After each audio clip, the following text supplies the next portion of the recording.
everybody, to this meeting of the Nevada Commission for the Reconstruction of the V&T Railway. I'd like to call this meeting to order at 9:01 this morning. We'll move on to item number 2, which is a roll call and determination of a quorum. Do you know who we are? Yes. You're about to find out. Thank you. Okay. Chair Mitchell, I'm here. Vice Chair Peterson, Present. Treasurer Cruz, Here. Secretary Hicks. Here. A quorum is present. Thank you so much. All right. If you feel so inclined, if you'd like to join me for the Pledge of Allegiance.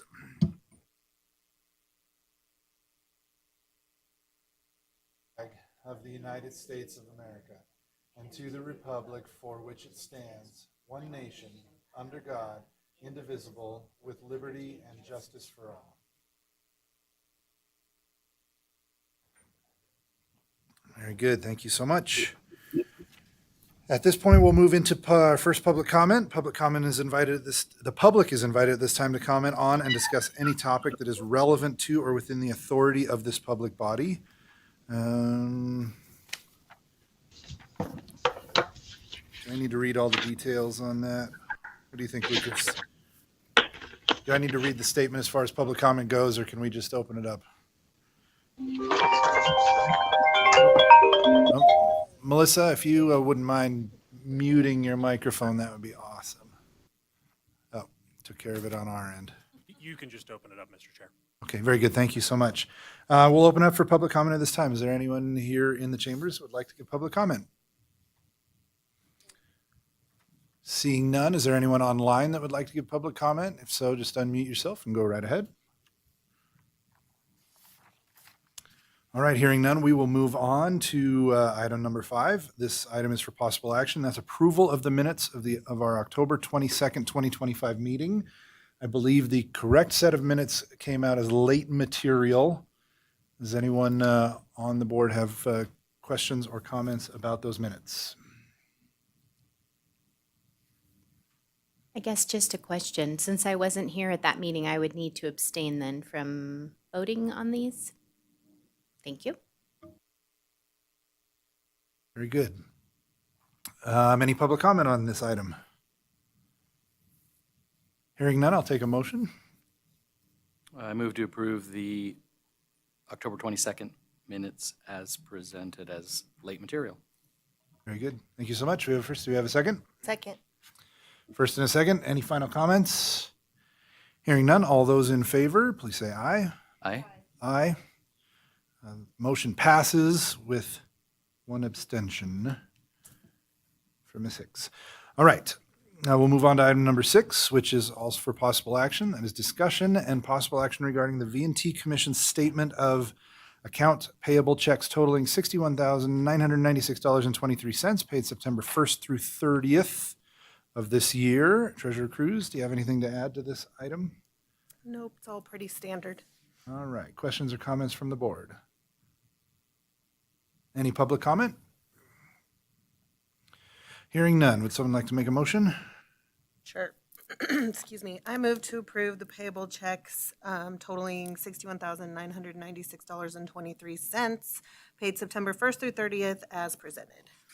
Very good. We have a motion. Do we have a second? I second. Very good. We have a motion and a second. Any last minute conversation on this one? Hearing none. All those in favor, please say aye. Aye. Passes unanimously. Thank you. We'll move on to item number, are we on 8 already? Did I get ahead of myself? Sorry, 7. I think, yes, thank you. I can count sometimes. Discussion and possible action regarding the V&T Commission's adjusted fiscal year 2025-2026 budget reports for the period of September 2025. Treasurer Cruz, do you have anything to add on this one? Yay, money. That's it. Very good. Other questions or comments from the commission? Chair, may I ask one quick question on the Polar Express ticket revenue? How quick is this question? I'm just kidding. Go right ahead. It'll be less than 20 minutes, I promise. Sherry, is this all of the revenue that was collected through September? Because I thought we have like $1.4 million or $1.5 million or something like that in total. So this is just whatever we could through the bank process, basically reconcile, or? This is already broken out. So when you look at the PDX ticket sales, Mhm. plus the historical fees for another $158,000. Oh, so that was all of or just the September stuff? Okay, okay, perfect, okay. But we reconciled everything we collected in September, I guess. Yeah, okay, perfect, okay, thank you. I appreciate that, thanks. Very good. Other questions or comments? Public comment on item number 7. All right, hearing none, I'll take a motion. Excuse me, I move to approve the budget report as presented. Very good. We have a motion. Do we have a second? I second. Very good. We have a motion and a second. Any last minute comments on this? Great. Hearing none. All those in favor, please say aye. Aye. Aye. Any opposed? Hearing none. Motion passes unanimously. All right, let's move on to the big dance. Main item number 8, which is discussion and possible action regarding approval of the V&T Commission's fiscal year 2025 annual audit report and financials prepared by Casey Nealon. And we will welcome Suzanne to go ahead. Do you have something you want to tell us about the audit? Thank you kindly. Hi, I am Suzanne Olson from Casey Nealon. I have the audited financial statements to present to you today. The first thing I'd like to say is thank you to your team for helping with this audit. Getting us the information timely. It was a pleasure working with you guys this year. And it's been a pleasure working with you for the last 5 years. So thank you for that. Looking at the audit report, you guys have an unqualified, or the commission has an unqualified opinion for this audit. That's the highest assertion that we can put on an audit report. So that's a positive thing. Moving on to the actual audit itself, I know that you guys, or the commission has had a chance to review the audited financial statements. Did you all have any questions specifically related to the audit report itself or any of the disclosures within the audit report that you'd like to discuss? I do have a question, Chair, if I may. Going to the JVs, so I don't know what the page number is, but it has the blue on it, where we're talking through the different adjusted journal entries. The journal entry number 7, and I know, Suzanne, you may not have the detail today, but I just want to make sure that we're properly accounting for the website development and those costs, because in my head, when I was looking at this over the weekend, I just couldn't remember that we spent 41.7 on the website, at least the initial. So we, 2 grants. We had a grant last year, and then, but maybe that's what it came out to be, and I'm just not remembering that correctly. But I just want to double check that that was just for the development, some of the reskinning of the website that we did, and there isn't something else, because it seems weird that we're saying we have advertising and promotion and we're capitalizing that cost, but maybe something was just in the wrong expenditure GL, perhaps, I don't know. So that's all. I just want to make sure those costs were specific to the website development and we didn't somehow bring in like an advertising cost or something. So I will say that when we do test this information, we do pull invoices to review the detail of the invoices. I don't have that detail with me today, so I can definitely go back and look at that and make sure. I can send an email out with that detail so so the commission can take a look at it and determine whether or not they have any additional questions related to how it was categorized. Thank you. And then can I just have one follow-up, Chair? On page 15, and again, I can only put my Visit Carson City hat on. So when we put our dollars toward infrastructure development on the website or our in-web app, we depreciate those costs, but I noticed on 15, it has capital assets not being depreciated. So just help me understand, maybe that's something different with the state, and for some reason, I'm not perhaps remembering that either. So capital assets that are depreciable assets don't start depreciation until they're placed into service. and then they'll get recategorized as a capital asset, Okay, or a capital asset being depreciated. So it's going to sit in that not being depreciated area until such time that it becomes in service, and then it gets moved up. okay, so even though the website was, I mean, up and running last year, that doesn't start being depreciated until then this fiscal year? Or how's that gonna work with the infrastructure enhancements that we're making this year? Because like our phases start officially in fiscal '26, right? Our first two phases were a couple months ago. We're working on 3, 4, and 5 now. So how will that work? If there is a contract that closes a phase and it is in service after that phase is closed, then it should be moved up. Up, okay, So when Okay. we're looking at those expenses, and if there's a question or you're able to identify that it was placed in service, then we may have to relook at this. okay, But okay. I know that it was analyzed and looked at, and it was probably discussed or inquired of. So Okay. I'm assuming I'm going to have the answers once Yeah, I go yeah, back to no, the that's office and totally pull fine. it, Yeah, I to just be able to wanted provide you with. yeah, make sure that Yes. somehow something between the two fiscal years, like it didn't get No, I kind of understand. mishmashed Yes. together, right? Because we kind of did that reskinning last year, Yep. and then the real infrastructure improvements were all this fiscal year based on a second grant that we received from Travel Nevada. Yep. So, okay, Nope, fair it's enough. valid questions. I appreciate that. Thank you. So Vice Chair, on that particular issue, is it your understanding that there was a phase that closed out and was implemented in the last fiscal year? I feel that way. I mean, Leah obviously worked on that with me, but I feel like we did kind of some of the reskinning of the website. So, and then like the new website that you see today now with the different phases, right? Earlier this fiscal year, we did phase 1 and 2, and we're just ready to go with well, I say phases, but those last 3 sections, right, of the website. I think they're going live this week or next. So. As soon as we approved each phase, they went live. So we just have to look and see when that actually occurred. So, It may be totally fine, but I just felt I should say It's better to ask the something and question. ask the question Yeah, just to make definitely. sure. So, I'd rather yeah. know now and fix this now than have to make a change next year. Agreed, yeah, and then we're trying to, do it Yeah, for 2 no, years. So. we're good. And like I said, it may be perfectly fine, and Mhm. it's just that nuance of like when things were, I guess, made live. I don't know how else to say it, but I mean, that's sort of No, the agree. reality, I guess. Yep. Okay, thank you. Yeah, I appreciate that. Thank you, sir. Absolutely. And I'm wondering if with a motion for approval, or do we have built in the flexibility if we need to make some corrections, or should we specifically reference this in case we need to make an adjustment in how reporting specifically around the website and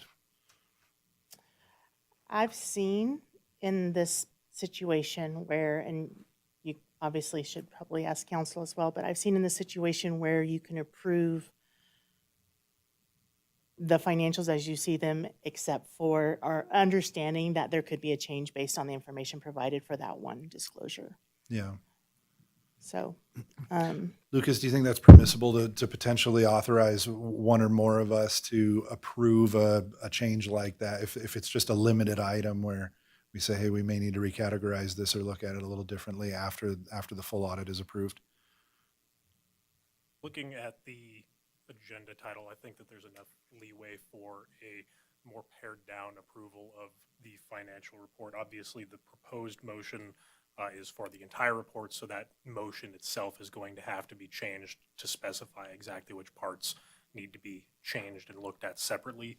But I believe that based off of the agenda title, it is sufficiently broad to allow for approval of a portion of the reports and then specify which information needs to be brought back, because I don't think that there is enough baked in for approval for a member to just kind of check off later. I do think it would need to come back. Understood. Thank you. Does that procedurally, does that give us some heartburn? only with your filing deadline with the state Department of Taxation. So is it something that they can approve? And I don't know the right terminology, but can they do a vote via email to approve it? So that we can get this filed by their deadline? Based on the nature of the commission and the nature of the open meeting law, they wouldn't be able to have that kind of secretive vote via email. It would have to come back in front of, for an open meeting. Obviously, the commission could potentially have a special meeting if necessary to have an approval for that. But outside of that, an email vote would not be advised. Understood. Could I jump in for just a second? So when we had a situation like this in the past where there had to be small technical corrections, we were able to basically allow Casey Nealon to make the necessary technical adjustment because this is a draft, so this is not the final. So what we're looking at today is a draft of those financial statements. And we, identify in this case, we could, specifically identify to look at adjusting the AGE JE number 7, right? And if it does necessitate a correction, we can allow that correction, or we have allowed that correction to be made by Casey Nealon. And then that allowed, the final financial statements to be sent to the state of Nevada. So I would offer that as an option because that's how we have handled this exact situation in the past where something has come up in the draft, because we can't all see it obviously until the public meeting, but then we do have the filing requirements on us. So we basically just give permission to make, for Casey Nealon to make the necessary adjustment, because this is sort of technical in nature, right? I don't think we're materially changing the audit or anything like that, but that's how we've handled it in the past. So just because we don't have a December meeting. So that's how we sort of did that to be compliant with the state. So I agree that where the current agenda title is, if the commission knew today specifically the information that needed to be changed, that could be baked into the motion. What my previous advice was under the assumption that it seems a little wishy-washy of whether or not information is going to need to be changed, period. But if the situation is as Vice Chair Peterson just indicated, I believe that it would be permissible for the motion to read that the commission would approve the audit report with the specific changes that would need to be outlined on the record. Jennifer, did you have something to add? I did. This is Jennifer McCain, Story County Comptroller for the record. I am trying to look up the information that might be pertinent to this, if that helps. But before I get into this, you do have the option to turn your audit in late with an explanation. It's frowned upon, but it is an avenue if there is an open issue. With that being said, looking at a high overview of the advertising promotion KPS3 invoices that were paid, they do say in the description website development, website design, and as far as anything coming out in the prior year, what is their name? KPS3? Yeah. Yeah, they were not paid prior to last fiscal year. So I don't know if any of that helps you make your decisions. I Jennifer, can dig deeper into the invoices if you would like and give you that information. Jennifer, this is Dave. Can I just ask a question? So is that total of 41,700, are all those invoices KPS3 just for the website development? Is that what you're saying, or is that just the 22? That is what I am seeing here. I don't have the background for Suzanne's journal entries. I just have the journal entries, but the totals are all for KPS3. Oh, then I think we're good. I think we just had it under the wrong GL to begin with. It all should have been professional services. I think that's what's throwing me off then, is none of that was advertising and marketing. It was all the website development. I think that's what's throwing me off. So then I'm cool with that. Okay. Unless we have to change well, Well, I guess that's the question. I mean, the question is, do we want to specifically reference and correct that through the motion, right? Yeah. At this time, are we certain enough, right, Mhm. that there was no component of that was advertising and promotion, but that it was actually all. Web development. Yeah, that would be the only thing that we did hire KPS 3 for. So, because we have Melissa and Regina. So, I mean, that would make me happy. I'd feel better if we just, we could approve the audit, and then could that 18713 be placed under 53070? So the whole KPS 3 contract is in the correct GL. Is that possible or not? Or That is not something that I have to do through the audit. oh, okay. That is something that Jennifer can reclassify Oh, through her perfect. system. Oh, then that's even Yeah. better. Okay, so we should have started with that. Lead with that, Lucas. Gee, Willigers. Okay, good. No, then that's So, perfect. I have a question. This is Jennifer again. I'm sorry. The GL in question number 7, Suzanne and her team moved professional services KPS 3 and advertising and promotion KPS 3 into the construction in progress. So are you asking me to move the advertising into professional services and then into construction in progress?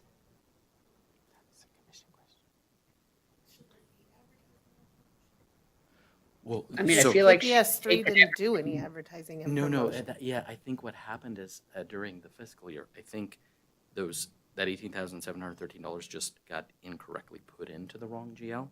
It should have been in 53070 the whole time.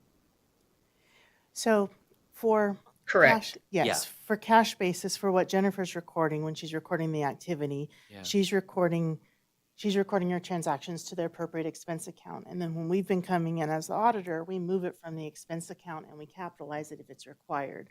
And then we give her our journal entries and she records our journal entries. So even if she moves KP3 from advertising to professional services, at the end of the day, you're still only going to see it as a capital asset by the time she's done recording the journal entry. Is that correct, Jennifer? That's your understanding as well? Yes. Okay. Yes, it So is. I we're mean, o- I'm we're happy okay? to Oh, redo oh, number okay. 7 all the way around, but it's going to be the same result. Right. No, then I'm fine with that. I mean, Okay. yeah, Perfect. thank you. You're welcome. But moving forward, I just want to make sure then for all the KPS 3 related contracts for this fiscal year, we definitely should make sure those are under 53070. Yep. Yeah. Yep. Okay. Yeah, and honestly, I think it's probably not a bad idea internally to clean that up because as we're moving into budget and what have you, we want to have an accurate basis for what we spend and where we should go. So, but what I'm hearing is it doesn't really have any impact on our agenda item today.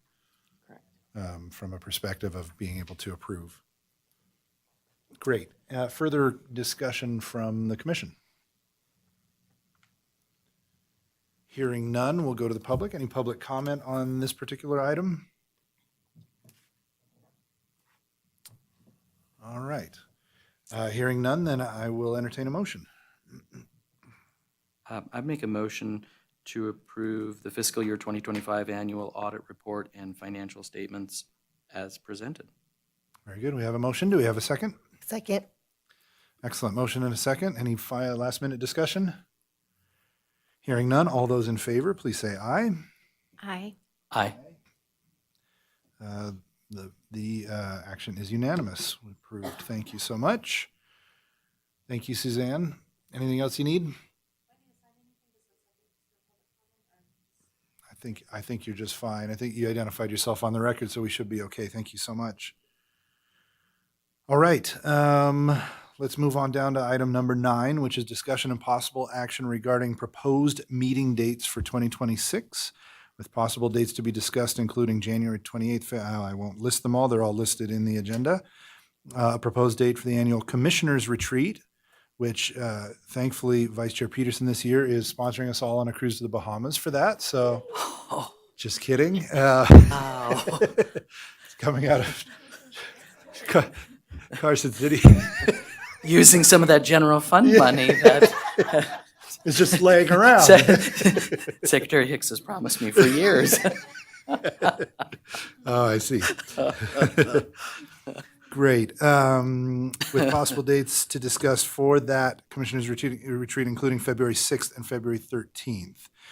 Sherry, do you have specifics on what we're considering here, or is that pretty much the start and finish of it? I believe that's the start and finish of it, especially for the retreat. Those are, the 2 dates, otherwise we kind of back up into the February meeting. Understood.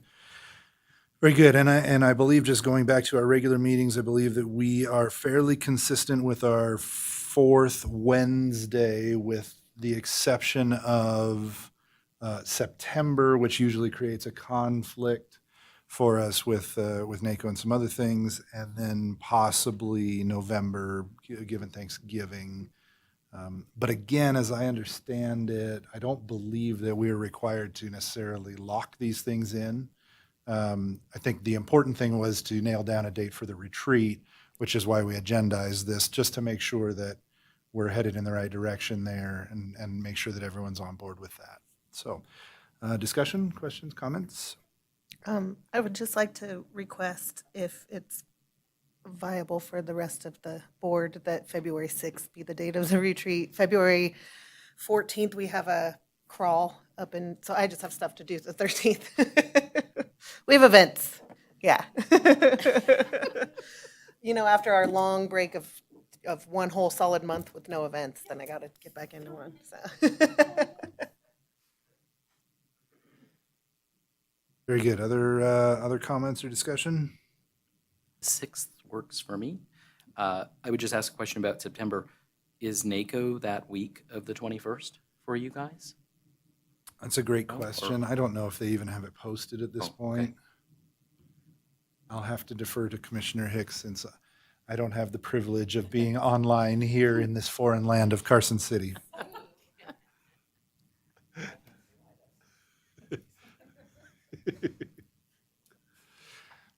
I don't see that they have their new date online, right? Oh, no, they do. September 22nd through 24th, and it is in Douglas County, so at least it's Yeah. up A little here. more accessible, less Mm-hmm. travel potential. Well, and again, as I understand it, we are not necessarily locked into, it's not by statute that we have to meet on a particular day or anything like that. So we certainly can make adjustments as needed as we get closer. And I think this is just to kind of outline what we're anticipating. And so as we get closer, we can make an adjustment if we need to. Okay. I was just going to say the 6th works fine for me, if that's the preferred date. Yeah, I think I'm good with it as well. So, all righty. Any public comment on this item? Hearing none.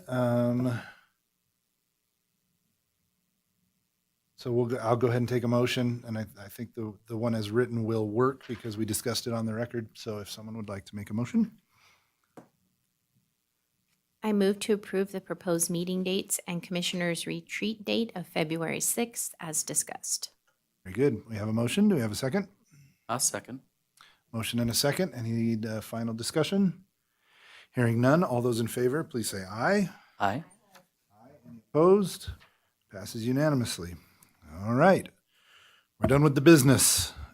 If it's all right, I may just, Carla, how are you doing? Are you okay? You okay? All right, good. And we will proceed in the order listed here for our monthly non-action items. And I'll open it up. Melissa, do you have a report that you'd like to share with us?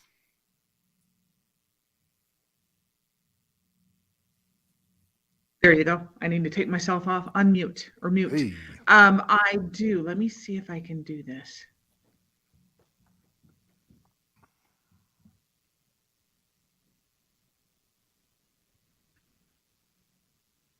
Bear with me. It looks like it's connecting. Or not. Melissa, if you like, we may have to give you permission from this end to be able to share your screen. Oh, it's coming. Did it Slowly. work? Okay. But it's coming All right. by Pony Express. Okay. Well, I can dig in while we're waiting for it to pop up.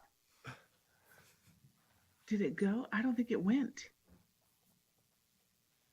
No, we're not seeing it yet. Okay. Darn it. Well, I can kind of run through some numbers. They're boring media numbers anyways. Actually, they're not boring to me. But so what I'm basically going to go over is just the recap for the campaign that we ran during the fall. And this is just what we do to kind of wind down the year. We wrapped up with general session messaging and Mark Twain train messaging that ran from September 12th through October 17th. The campaign included outdoor, television, radio, and different online media applications. With outdoor, we were actually able to secure 5 locations. We usually are shooting for 4, but they gave us a good deal. So we got 5 locations with that, and that delivered 1.298 million impressions based on those locations. With television, we ran a 5-week flight on KTVN, KOLO, KRNV. We ran morning, midday, evening, and weekend news. And with that, we earned, we had 219 paid spots. We got 28 $0 spots. And then we also had 75 $1 spots. And the whole theory with the $1 spots is that we've got stations who are like, I can't. If I put in the $0 spots, it's the first thing that gets bumped out. If you can just give me $1, this might hold the line. So I've just started buying those, and I've been really happy with the placement on those, where we're not running at 2 o'clock in the morning. There are a lot of times that we're running during news, during midday, during prime time. So even if we only had one of these spots run during prime time, it would be worth it. So with that, television delivered over 2.1 million impressions. With radio, we also ran a 5-week flight. We ran with Reno Media Group, which has these 9 stations that they offer a really great package where you will run 14 spots a week on each station. Excuse me. So, and with those stations, you can see the logos. Well, you can't because you don't have the paperwork. But there are 7 English stations and 2 Spanish stations. We ran a total of 378 spots across all 9 stations, delivering over 1 million impressions. Moving on to online, we had search, display, and online video. With search, we had 1,306 clicks, which we really like because those are warm leads of people that we think are more likely to actually convert.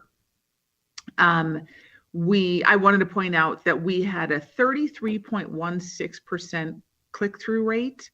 Google's benchmark click-through rate they don't have something specific to VNT, but if I look up travel or entertainment, those benchmarks range between 8.73% and 13.10%. So us coming in at over 33% is pretty remarkable. And then also I wanted to point out that our cost per click was 23 cents. And again, the Google benchmark was $1.60 to $2.12. So we're operating extremely efficiently. We had a number of top keywords that made sense. I think when we did the spring report, we had a keyword, I needed to go back and look this up, that was something like, train traveling in the US, which was super odd. And we couldn't figure out where that had come in, but it looks like this straightened out a little bit, where top keywords were Virginia City train, VNT railway, railroad rides. We had actually 3 different Polar Express or holiday train queries that peaked up here. So I think Polar Express was doing really well. Even though we weren't necessarily targeting it specifically for what we were doing, I think the community was just getting jazzed. With our display advertising, we delivered over 57,000 impressions there and 119 clicks. That 119 clicks was up from 57 in 2024. So we're happy to see that uptick. And our click-through rate was up to 0.21% versus being at 0.9% in 2024. So, and then our effective cost per click this year was $3.85 versus $8.75 in 2024. So we were happy also to see our progress with display ads. And then last but not least, we had our CTV, which is kind of our way of getting around being able to better target, excuse me, cable news or cable network programs. So with that, we delivered almost 27,000 impressions. We had a 99.18% video completion rate and a 4-time frequency.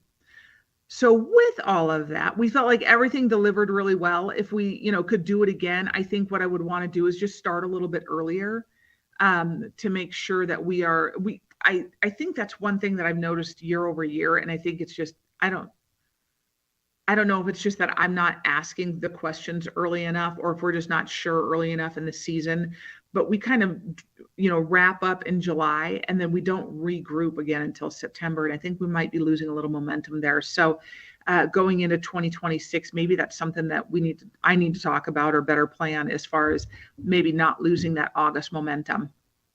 I'm sorry. I did want to say, like, the full and final number on that is we delivered over 4.5 million impressions between all of our media channels. So I was happy with that. Very good. Thank you so much. Any brief and non-deliberatory questions for Melissa?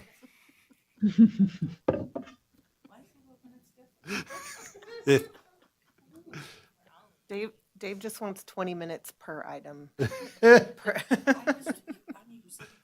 Did I go too long? Was I too short? No, David. you're doing just fine. You're doing just fine. Thank you. They were making fun of me, Melissa. No, it's a. I enjoyed your All right. marketing report. I thought it could have gone on a little longer, to be honest with you. Thanks, Dave. I could have gone on a little bit longer, as most of you know. I was really trying to keep it brief today. Melissa, I have a question. You mentioned that exceptional click-through rate. I don't recall which segment it was on with 33%. I'm curious if you had to kind of, and I'm not looking for anything empirical, but if you had to kind of rate how much you thought it was the engaging nature, quality of content versus how much of that was effective targeting, kind of what do you think our sweet spot was, or what were we hitting right to get there? Boy, so I think it's the targeting, because we're doing better year over year. We just keep getting tighter and tighter with this to where we're really reaching the right audience. I think they're finally queuing in on the right keywords. I have to throw some credit over to Regina, because I think she does a really good job with the social media. And I think between what she's doing on her end and what I'm doing on my end, we're generating that interest for people to go, okay, I need to go look this up. So I think it's a play between the two. But certainly if we didn't have the better targeting, I think on our end, those numbers would be a little bit lower, probably not down to where Google has theirs, because we certainly try to optimize and we pay attention to that. But I think it is just a combination of the actual media getting people to go look things up. Very good. Thank you. Mm-hmm. All right. Final comments? Hearing none. Thank you so much, Melissa. Appreciate it. Thank you. I did not see Regina on. Oh, and Melissa, we're still kind of a blank screen. I don't know if it's stuck somewhere in the middle of sharing. So if there's something you can do on your end to not share. You know what? Actually, I'm going to duck off this call because I have to take my kid to the airport. So I will disengage entirely. And Sherry has a copy of the actual paper that I had gone over. Very good. Thank you so much. All right. Thank you. Bye. Gotta love it. All right. I'm not seeing Regina on, so we will continue on. I don't see Chris either. So Carla, you want to give us an update on Polar?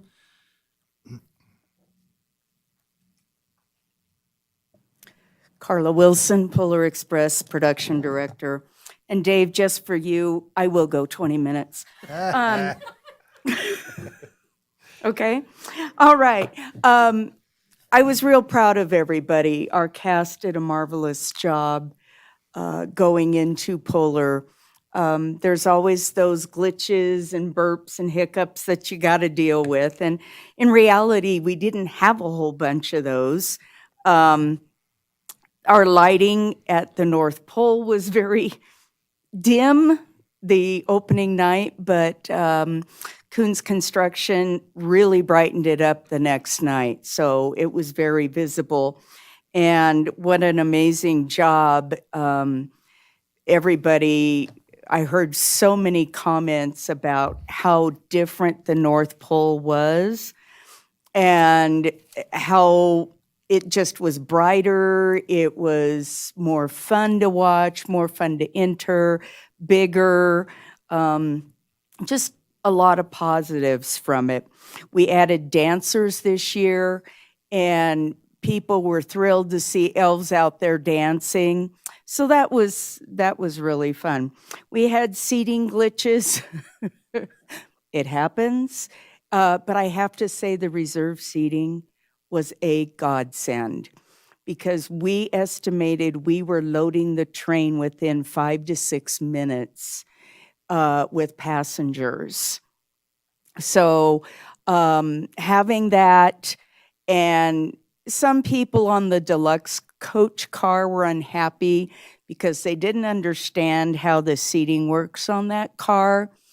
And I think in the past, it's been because of the open seating, people really didn't pay attention to what they were doing when they were selecting seats.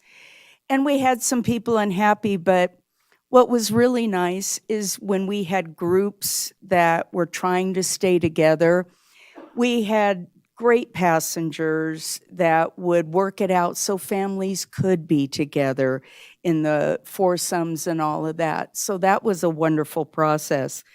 The one that we have to kind of work on, I think, is the family lounge.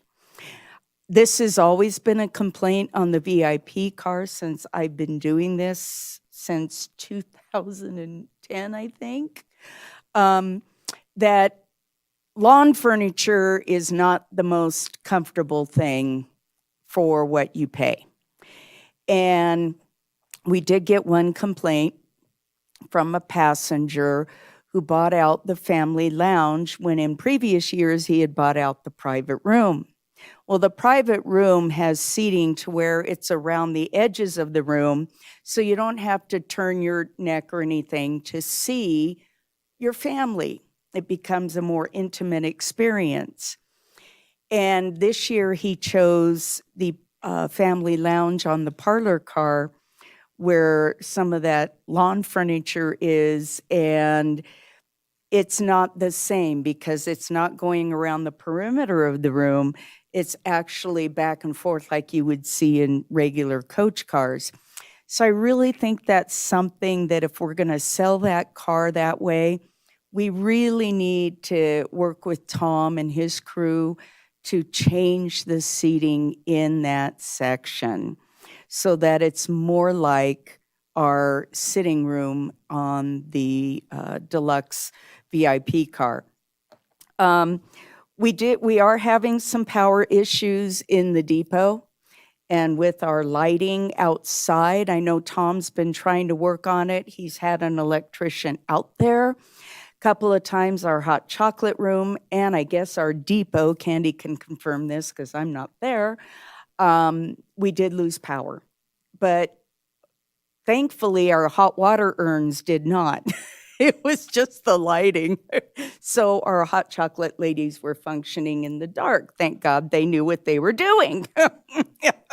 No one got hurt. So that was something to look at. The cookies have been a fabulous hit. I have walked through the train cars after Santa has left so I don't steal any of his thunder, and asked passengers how they've enjoyed their cookies. I've had just numerous, oh, these are wonderful. So thank you to Marlon and Rosie. I think it's been a great partnership for us. I've been in constant contact with them with regards to the number of cookies so that we're not, the first weekend I think they were zealous and we had more cookies than we knew what to do with, and the North Pole really appreciated them. So thank you for that. But I am working with them to make sure that our number is not excessive left over. Our passengers, again, we've had a lot of good feedback, and a lot of excitement. It's fun to watch the passengers and the kids as they get so excited about everything. I added 2 new Santas this year. They're doing a fabulous job. I think we're very blessed to have a pool of 7 real bearded Santas to work with on our train. And they've all been absolutely amazing. I already covered our North Pole. Our loading zone signs, I know Sherry was working on those because we are not in compliance right now with the branding required by rail events, but they are getting made. They're due in this week. And my only request is that we get someone out there to hang them because I don't do well on ladders. So we need to hang them and we need to bring them down a little bit so that they're more visible. We did have issues in the loading zone with people not knowing what lines to go in, so on and so forth. So yeah, we need to have somebody hang those when they come in, please. Liz's crew did a fabulous job with decorating the depot and working with me to get 2 spotlights up for the Hero Boy platform. And it was just a wonderful experience working with Liz and Celadon this year. I think the commission needs to consider an inspection of our small green room building. There's a lot of burrowing from critters underneath that building. And I know the last 2 years, Tom has made the comment to me that bringing all the mugs in and storing them in there, that he's a little concerned that the floor might cave in. So I think that's something that we need to consider having looked at, along with we've got ceiling tiles in that building, particularly one in the bathroom that I think there's been a leak there over time and the ceilings tiles were not repaired or whatever. And they look real grungy, and I don't know if there's some kind of mold or something in them that needs to be looked at. Also, I'd like to see us, it seems like there's a lot of equipment and stuff in that depot building that has not been used for several years now that we should probably get rid of. It would open up some more space. We could put the filing cabinets in a location and all of that. The flags that we put up along the highway have been wonderful. I know there was a sign being put up when I left Sunday night in the dark. They were out there putting some type of a sign up at the corner of Flint and Eastgate, directing people to the depot. It was quite interesting. I think it was lit by solar. So, but it was being installed as I was leaving. We always pray for good weather opening weekend. Unfortunately, this year we didn't get that, but we survived. I think rail events will be pleased with the flags coming up the road. I think they very much identify where Polar Express is, and then the banners on the buildings and the outside decor that Liz's crew did. I think that's a much better improvement. Rail events will be here to review us on December 7th. They will ride the first 2 trains that night. They've been very helpful in getting us to where we need to be. Of course, we love to get their criticism from them because it helps us improve our event. I did talk to a passenger on the train one night. He said this was their 12th year riding Polar Express as a family. It's a tradition for them. And he said the one major thing that he likes is how we are making improvements and changes every single year to keep it fresh and even more exciting to come to for his family. And he's now bringing grandchildren. So took that as a very, very good compliment and feeling from our passengers. We did have a seating problem in parlor sitting room on, I want to say it was Sunday night, I can't remember. But passengers didn't understand, again, when they clicked on their seats. We had a woman who didn't understand how that seating worked, and she didn't really pay attention, I'm sure, to the diagram. And she bought all of the seats along the windows, which broke up her party. Yeah. And so when she went in there and started to get her seats, she got very upset. And all in all, unfortunately, the woman across the aisle, they got into an argument between the two of them. And one of my poor little cast members got involved, and by the time I got to her, she was sobbing. But Neil and Desiree went up and resolved the problem. And I guess by the time the train ride was over, they were all friends. So that was a positive outcome on that one. But all in all, I think our opening weekend went really, really well. The hiccups were not huge. Nothing that made us totally look bad, I don't think, in any light. Having the manifests on board helped when we had some seating issues. All in all, I just think we're off to a great start for our 2025 season. Very good. Thank you. Not quite 20 minutes, but pretty close. You left I tried. a little bit for questions. So I'm sorry. I have a couple comments, not really questions necessarily, but so I unfortunately didn't get to go to media night. I was in Ottawa for a tourism convention, so I missed it. However, I did hear a couple comments. And everything I heard was amazing. Most people were thrilled. Actually, all people I talked to. Just two things. One you already discussed was the loading zone. They said that was confusing. They didn't know which line to be in, so it's good that you guys are already checking on that. And then the other issue that I heard has nothing to do with the actual it has to do with our list of people. And I know Candy has spoken to one of these people, but we left out a couple media people that were upset.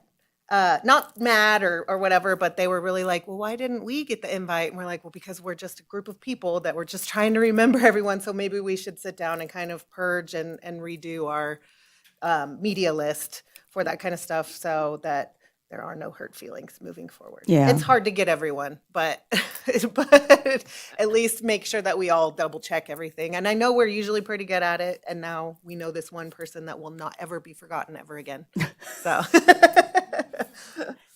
Could I just ask a question, Chair? Do we know that they were not on the list? Yeah. Oh, okay. Yeah. Okay, because I know that some people were contacting me.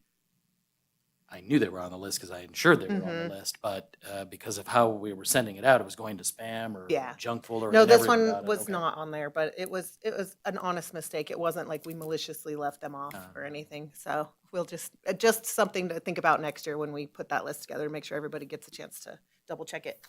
But that's Maybe- it. I'm proud of everyone. From the sounds of it, it was absolutely wonderful. So excellent. Thank you. All right. I took a note. Make a list, check it twice.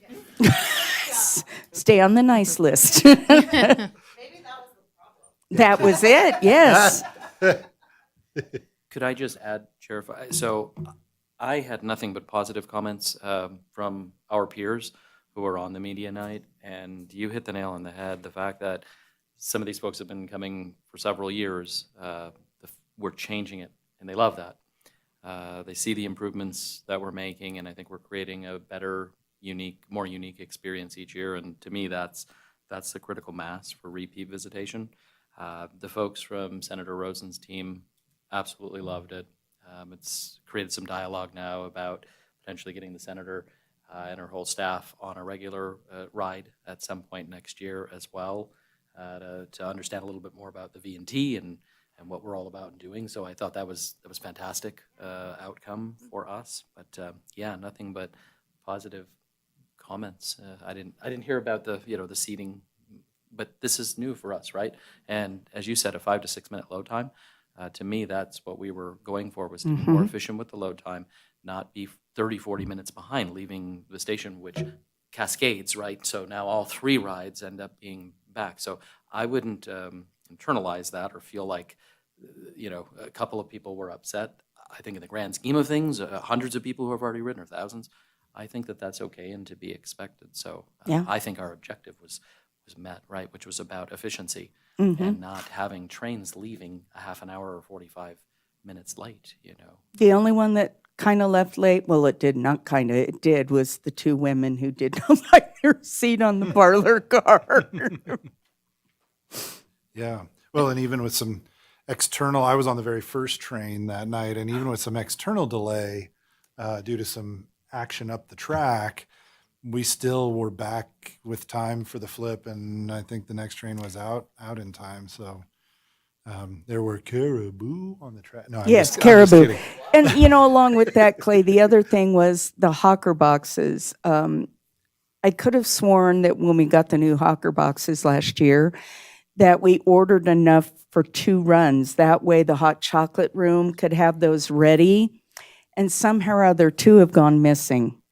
So we're going to need to order 2 more so that they have sufficient hawker boxes to put in the new hot chocolate within about 10 minutes before the train comes back in and then goes back out. And with the lids and the metal inserts that we had made through Precision Metalworks here in Carson City, Kelly says that those are phenomenal because they're easy for the hot chocolate to come in and out. They can be cleaned easily. Everything, the lids fit on properly. So all in all, that's the only problem with hot chocolate we have right now, is that for some reason we're down 2 hawker boxes, and I'm not quite sure why. So we will need to replace those to even get that to be really efficient for us. They're making it work, but why make them work harder when we can fix that issue? I wonder if the burrowing critters took them off. Stephanie, do you have any? I did. Just a couple of comments. Again, I think everything went very well. Cast and crew were wonderful. They were polite and delightful. I think North Pole, really, that was an improvement. But I agreed with the light thing. So I thought, I'm glad you brought that up because it was kind of hard to see the elves themselves with the backdrop lit, but it was very beautiful. I do want to piggyback a little bit on the comment about the invitations. So we have difficulty RSVPing through that link, and I don't know if others do, but I do know of people missing from the list, but also somebody who sent in an RSVP and then never got a response on their ticket. So by the time I knew about that, it was too late. But so just something to think about. I don't know if there's a different way to do it. Cookies, wow, yes. Yum. They were great. Yeah, I'm really excited for rail events to come. But decorations were beautiful inside and out. It was great. I brought some guests with me that had never done it before, so it was really fun to see it through their eyes, and they loved it. So. Good. Well, that's what we're hoping for. We're really pushing. And I appreciate all you do to help me make it better each year. And we're achieving that goal. And I'm in that train every night listening to passengers, talking to them, watching. And yeah, it's such a proud moment for me and for my crew to see this happen. So thank you. Very good. All right. Thank you so much, Carla. We got you out of here on time. Yeah. Yeah.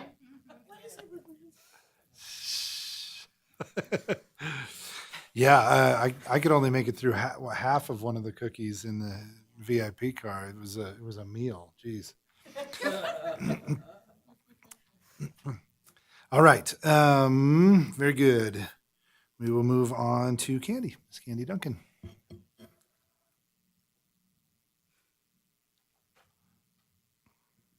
Good morning, Candy Duncan with Virginia Truckee Railroad. So I, as you all know, with the new seating arrangement, there's one part about it that's very cumbersome, and that is it now takes me 3 hours every morning to put all the tickets together so that when people come in, they've got an envelope that has seat numbers on it and they know where to go. So that is ridiculous. And plus, sometimes I go off into other atmospheres while I'm putting the tickets in. And I watched one night as there were people who should have had blue tickets that got pink tickets and vice versa. And there was this, and that was my fault. But so I contacted Fair Harbor to see, certainly they must have some more efficient way of doing this than what I've been doing. And what they're working on for me right now, which you'll be happy to hear, is they're going to do a custom manifest that they will send to me, like Wednesday morning, they'll send me Thursday's manifest, and you too. They'll Okay, copy both cool. of us. And do a label program so that I can get an Avery label, mail merge kind of thing, and then just have a nice printed label to stick on the envelope so it doesn't look like a sixth grader put these together, which it kind of does now, I have to admit. And that'll at least make it look better. It'll be faster. I won't have to hand do every envelope. I'm still going to have to count out the tickets, but that's certainly going to cut the time. I haven't gotten it yet from them, so this weekend I'm probably going to have to do it that way. But hopefully then after that it'll be a lot more efficient, because that was the one thing. I mean, there was really no other way to do it, because people have, with the different seats, they've got to know, and they aren't going to remember if you tell them. So hopefully this will make it better. And then, Candy, yeah. Can I comment on that real quick? So Parade Magazine on MSN had a top 10 holiday train ride on this morning. And one of the things I noticed, they had one train, I do not know which one it was, but on the golden tickets, they had small labels that identified the car and seat number that that passenger was supposed thought to we be couldn't do that. on. And I thought we couldn't do that. So that might be something we can check on Okay, that'd be with good. rail events, Yeah. because it was my understanding Yeah. also that we couldn't do anything to those golden tickets. Yeah. So, and if they're doing that and rail events is not stopping it, that might even make that label printing even easier Yeah, it for would. you. It would be great. So I will check with Okay. Rick on that. Okay. Perfect. That would make it better. Yeah. Yeah. Is there and maybe this is against the protocol or what we're allowed to do, but is there a way to do them as e-tickets so that, I mean, maybe Oh, they yeah. still get the golden ticket when they come in, but They're totally it- set up to be e-tickets. I mean, you can get QR codes, you can do all that. They even have railroads that have printers. Mhm. So as soon as they check in, you push a button and a ticket comes out. But we're not doing that because we have to give everybody a golden ticket. And we do need to make sure they check in. If Okay. I need to know they're there. That they're there. You know, I Okay. can't rely on Mhm. any other way, because if I don't know they're there, I can let the train go and we might have a problem. We would Gotcha. have a problem, so. Okay. But I mean, I don't mind the actual process at the depot goes as quick as possible. I don't hold the train up. I get them all through. It's just now that 3 hours in the morning is gonna do me in, so I'm looking forward to fixing that. And then with the guest list for the media night, I agree, we need to go over that, because I don't know who everybody is. And that's another thing that I'm trying to do in addition to answering the phone calls and sorting out people's other problems. And so all I have is just that info at VT Railway thing to look at, and I don't know. I can't, I have to delete them after I respond, otherwise I won't be able to find the top from the bottom because there's so many. So maybe there's a better program we can use that really lets me know when someone hasn't gotten a confirmation. This way I don't know, yeah. But other than that, it's been fun. Very good. Other questions or comments for Candy? Very good. Thank you so much. Sure. All right.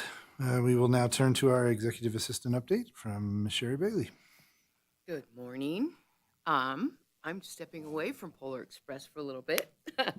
I wanted to give you all a little bit of an update of our 2025 regular season so that we can prime the wheels and think about our retreat in February. So I'm not throwing a bunch of information at you then. At least you'll have a little bit of a introduction.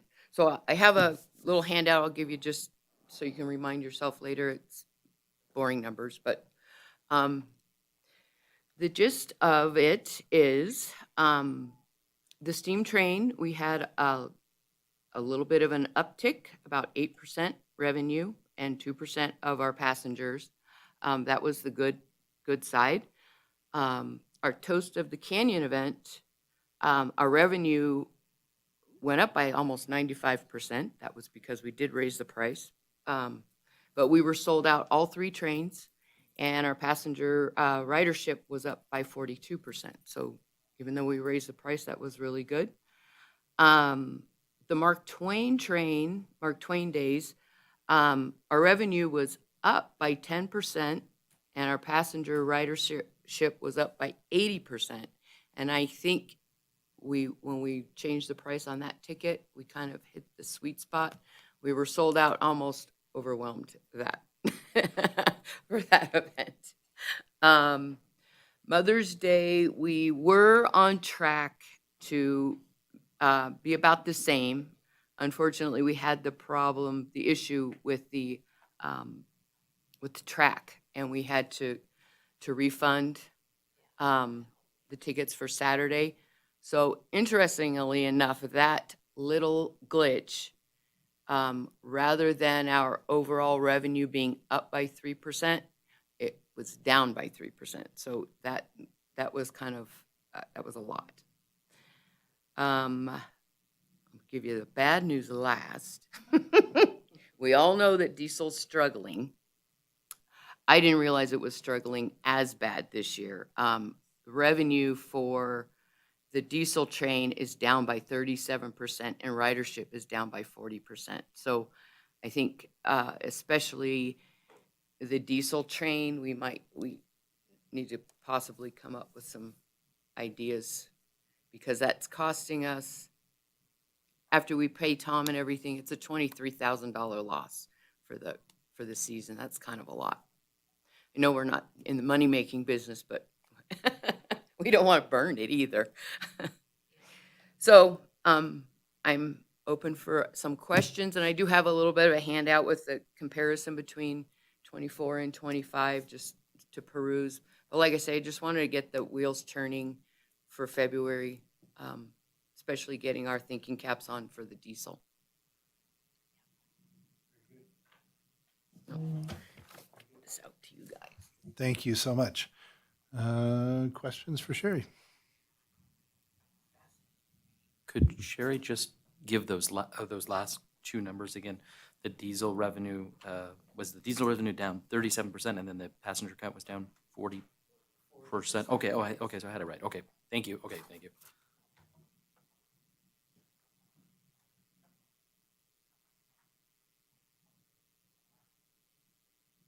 Good. Other questions or comments? All right. Well, thank you, Sherry. This is very helpful, especially as we start thinking towards how we want to approach next year and what we might do with that. All right. With that, we'll move on to our last monthly non-action item, and that is just to announce our next meeting. We will not have a December meeting, as is typical for us, which which means that our next commission meeting will be on Wednesday, January 28th at 9 a.m. right here. Let's move on to item number 11, which is commissioner comments or announcements and requests for information. No action will be taken and no discussion among the members or with staff will take place during this item of the agenda. Stephanie, do you have anything for us? Nope. Dave? Don't panic, I do. Okay. But this Well, is good. Maybe I should go to Leah Okay, first and okay, let you be okay. the. All right, thank you, okay. You want to back clean up? Is that all right? All right. Leah, sir. what do you have? Will be really quick in saying I mentioned I was in Ottawa for NTA.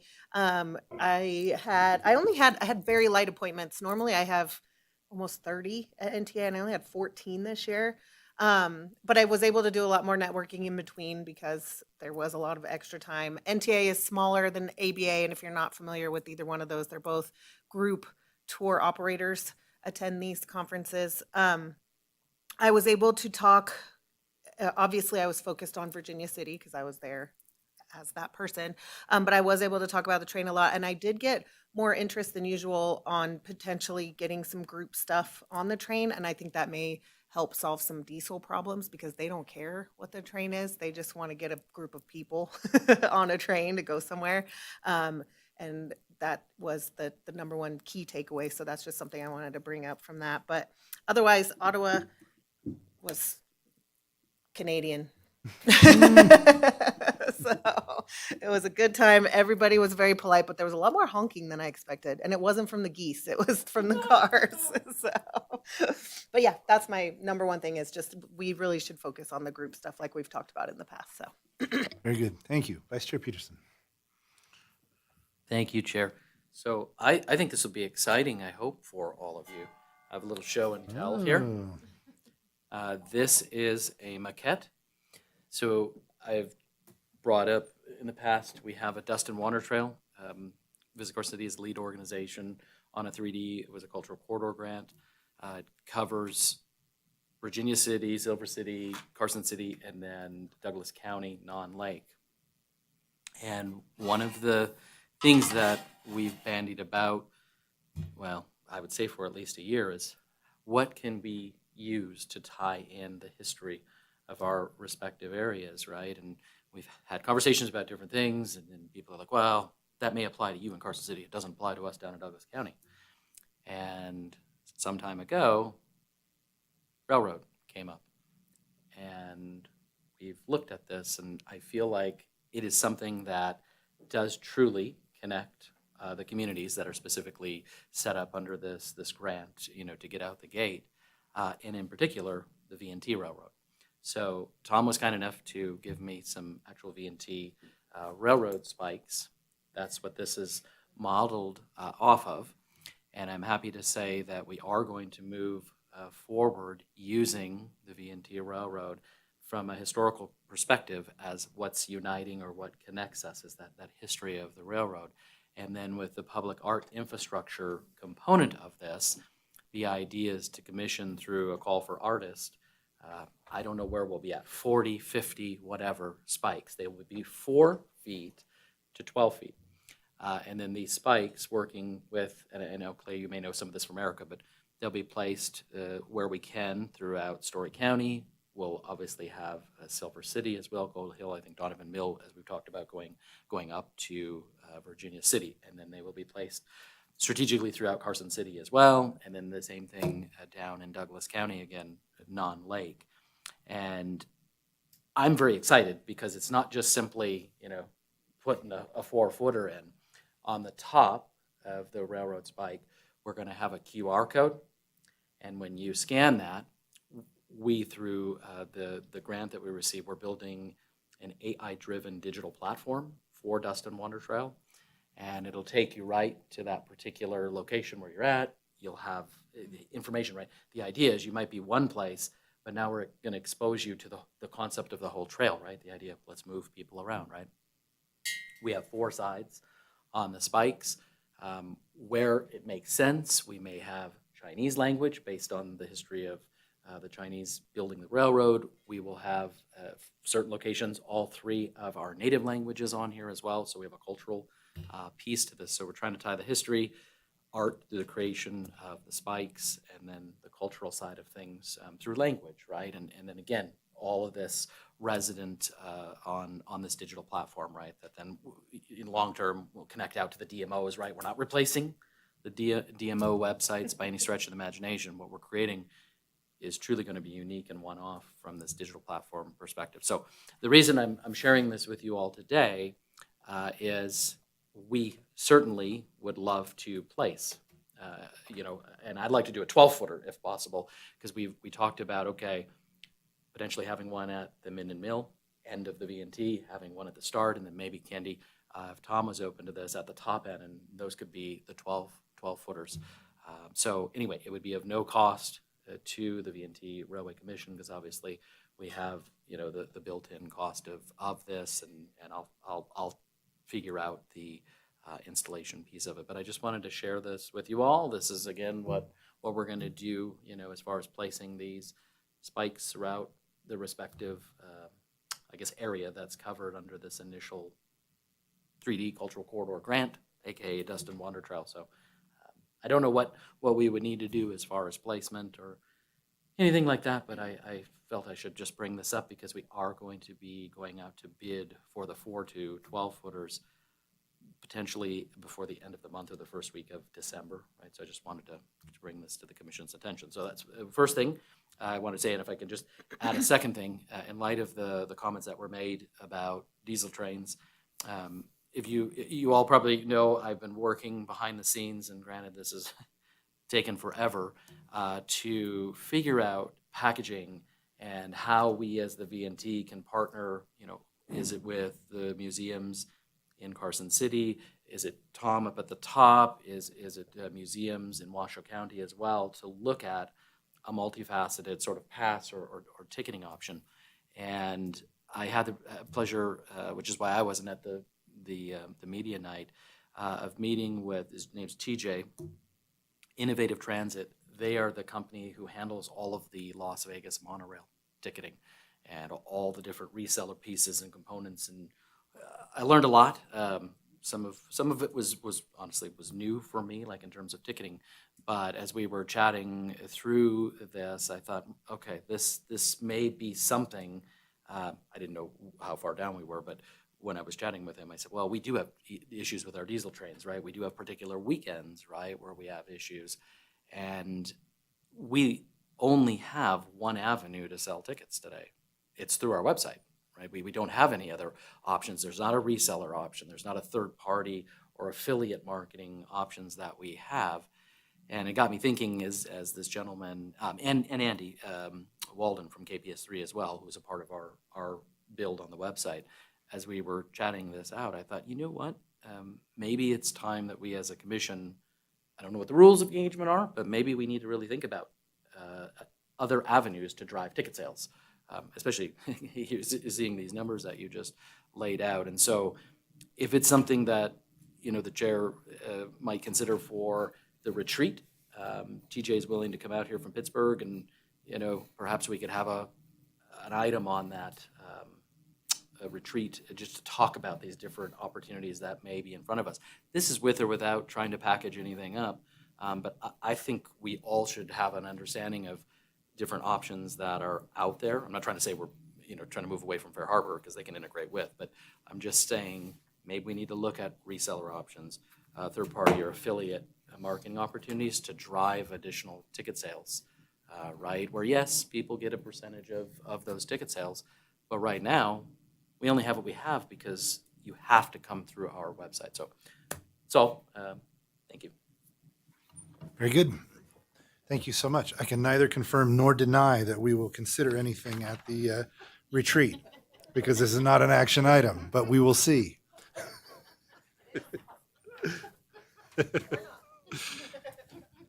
Very good. I have just one thing to add. There's been a little bit of turnover at Wood Rogers. They still have our project in the queue, but we'll have a different lead on that coming up. They've had some staff changes, so that's been kind of on hold with the government shutdown, because the land that they're working on with the slope, some of the underlying land is BLM land, and so we've kind of been in a holding pattern to get their permission to go ahead and do the work that we'd okayed them to do. So that is what it is. All right. With that, that brings us to our final, second to final item, I guess, technically, which is final opportunity for public comment. The public is invited at this time to comment on any matter that is not specifically included in the agenda as an action item. No action may be taken on matters raised under this item of the agenda. Is there any public comment? Very good. Hearing none, we will move on to our final item, which is to adjourn. Meeting is adjourned at, Lucas, do we need a motion for that? I can just do it? All right. I'm a tyrant. I know, what can I say? 10:21. Meeting's adjourned. Thank you so much, everybody.